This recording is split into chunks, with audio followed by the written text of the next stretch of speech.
Hello and welcome back.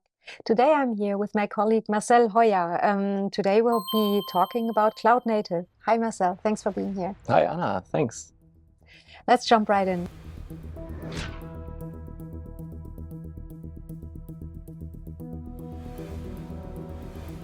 So for people who are new to the entire concept or area, what is cloud native?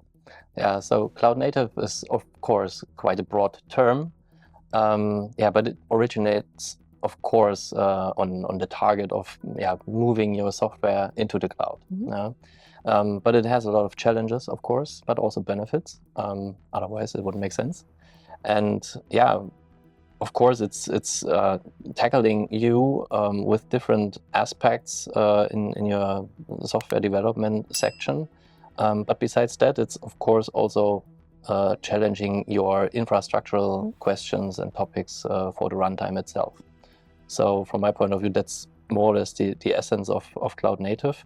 And the key benefits I would still like to highlight are about scalability, flexibility, so that you can bring up your application in a more robust way as well, to be more resilient, and also improve your deployment stack and being faster and bringing your application up to date and into the market. Mm-hmm. So how does that differ from traditional software development? Yeah, I think one key difference might be that in traditional software development, you focus on having more like a fixed set of hardware resources, for instance, which may also lead towards that your architecture of the software is more like a monolithic approach. Mm-hmm.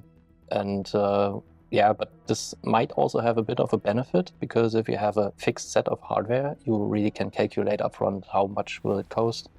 But especially if you're like starting with a new project, or if you have really dynamic fluctuation of the load on your services, it might make a difference when coming or going into the cloud. Mm-hmm. Yeah. Yep. So when people are moving towards the cloud, what are common misconceptions that may occur? Yeah.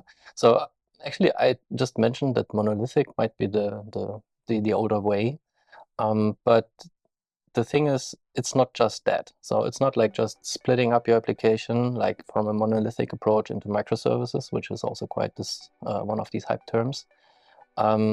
And it's also not really just focusing on cloud. So cloud native has a different meaning. So it's really about a lot of things like containerization, for instance, and also being able to scale dynamically up and down and so forth.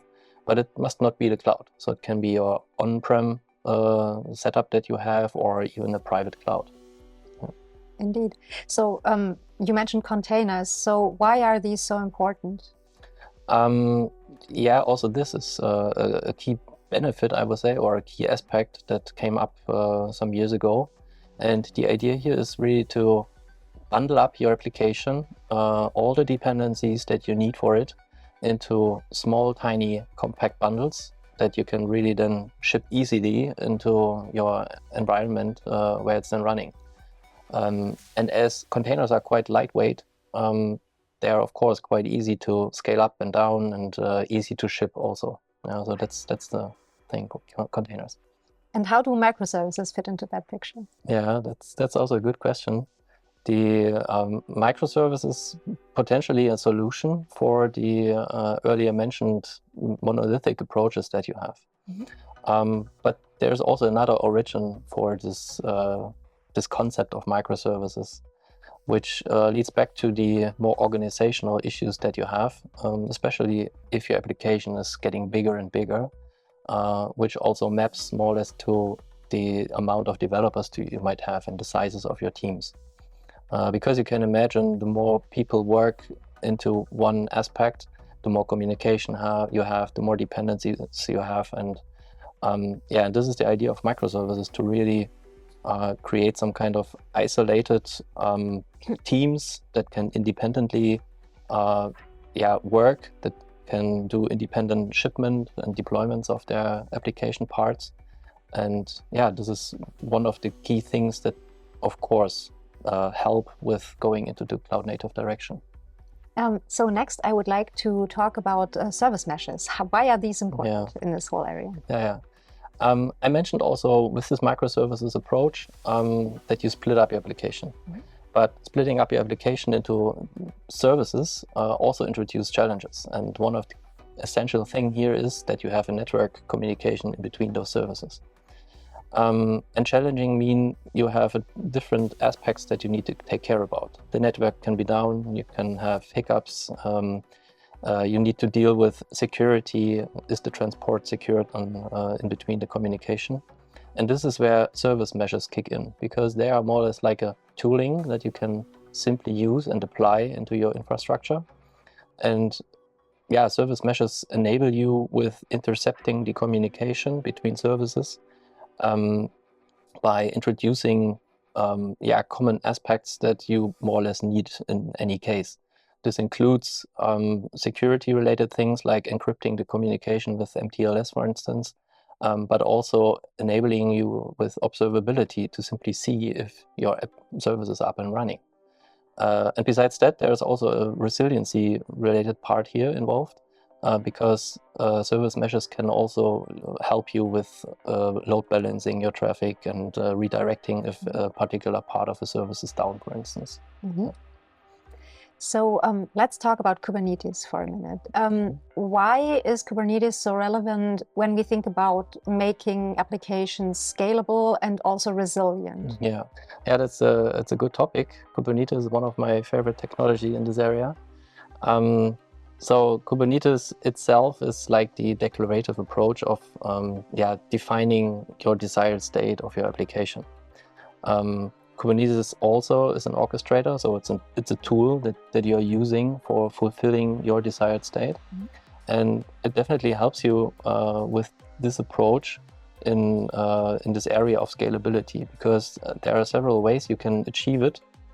There's of course this manual approach, so you can use your declarative approach, writing your YAML files or JSON files, and defining how much replication of my service X I would like to have. Besides that, there is also other operators that you can install side by side, which take care of automatically adjusting depending on different events or how much load is going into your services and so forth. And besides that, Kubernetes, of course, is also taking care about resiliency and robustness, because, as I mentioned, you describe your desired state, and Kubernetes as an orchestrator is really taking care about it. So if a service goes down, it's trying to start up again another instance of it, simply to fulfill your wishes. It also takes care about rerouting traffic if necessary. So we have touched upon elasticity and also scalability. And obviously these are challenges that often come up. So what are common hurdles that are faced here? Yeah, I think this is more related to looking at how we achieve the elasticity. Because one essential thing that you might need to do here is, of course, distribution. And I mentioned it already, distribution, of course, introduces challenges. And these are, of course, like the network-related topics where you might use service meshes to fulfill the gap here. But it also comes to the point where your service has a misbehavior and you need to debug it, right? And this makes it even more complex the more finer grained services you have, and the more you scale them up, the more instances you have. So that's, from my point of view, some of those hurdles that exist. How does DevOps support cloud native applications? That's also a good question. So DevOps in its own, maybe we need to step back here also a bit. It's not really just about cloud native. So this idea or concept of DevOps already has other roots and also leads a bit back in history. And the idea here was really to bring the operational parts of driving your software all a bit more closer to the developers and the development teams. Simply because before that, you had a fenced differentiation between operational teams and the development teams, and you had miscommunication between both, which of course then lead to delays in distributing or deploying your application. So DevOps was trying to fulfill this this gap and trying to solve it. And of course, this is also helpful for the cloud native approach, because if the developers more or less understand how Kubernetes works, then it's more fluent and more easy to go. Maybe one key essence feature or capability that we can also mention here is GitOps as one approach, which also brings a bit more of these ideas maybe into the hands of the developers, simply to describe, as I mentioned with Kubernetes, in a declarative way, okay, what is the required state of replication that I need for my services? What are the resources I'm requesting or needing for my service? So from my point of view, this is also something that goes a bit in this direction of DevOps. And of course, this is also including still like the automation, how are my build pipelines for the creation of my container images and so forth. So let's touch platform engineering next. How does that tie into this whole area? Yeah, that's also brilliant, because that's more or less like the extension, or I would even say the successor of DevOps. But if you read about it, you might think, okay, maybe it's even a step back. So because there the idea is really to separate a little bit again, or taking back the need for the developers to take care about the infrastructure. And this is happening by creating a dedicated team, like the platform engineering team. But here the difference to this pre-DevOps area is that platform engineering teams are really trying to have this product thinking, like creating a platform for the development team, and enabling them to really like doing their self-servicing, like pick what they need for running their application, what databases and so forth. And it's more on a, as I mentioned, product-like thinking, whereas a lot of communication. So the developers are consumers of the platform, and platform engineering are those that are providing it, more or less. You've touched a number of topics in the area now, I think. And before we wrap up, I wanted to ask you about your personal experience with cloud native. Can you share a little bit in that regard? Yeah, of course. As I mentioned already, so Kubernetes is one of my favorite technology in this area. And I think it was back in 2019, early 2019, when we started here at CID with the planning and the discussions about how we are going to simply set up or provide Kubernetes clusters for our development teams. And it was kind of a journey that we had with a lot of interesting topics and questions that we had to clarify. But finally we made it, and today we are providing dozens of Kubernetes clusters. We are running it on VMware Tanzu Kubernetes Grid Integration Edition, shortly TKGI, so that's a better term, I would say, not so complex. But it's still a journey, and there's a lot of things that we can check out. But it's fun. It's still fun. Yep. What would you say for organizations that are moving towards becoming more cloud native? What are steps that they can take? So I mentioned it already, that it's not really just about like, okay, now I'm cloud native or not. It's not a switch that you can just turn on or off. So I would think about like also here, go with small steps, do it iteratively, and just work on it. And also consider that it's not just about a technical change that you have. It's also on the organizational level. So you need to take care about your processes and your skills and your teams.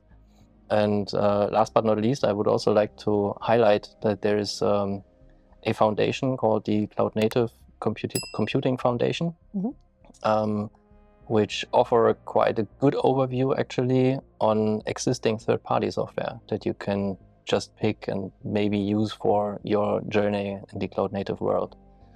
So they have a big landscape, don't be overwhelmed of it, but in many aspects they can really be helpful. Thanks, Marcel, for these insights. Yeah, thanks, Anna. It was nice to talk with you. Same here. And thank you for watching.